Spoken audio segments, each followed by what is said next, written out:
Было приятно познакомиться. Было приятно познакомиться. That means it was nice meeting you.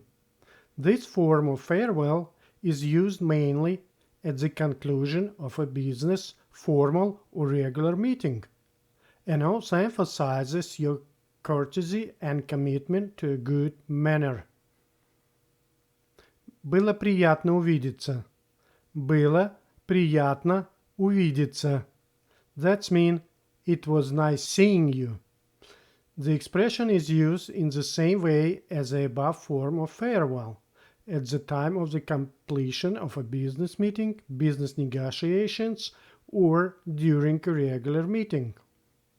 Both expressions can be used as an extension to the word «до свидания».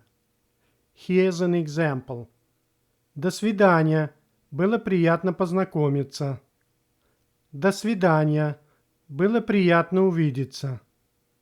So if you like this video, give it thumbs up and stay tuned for next video.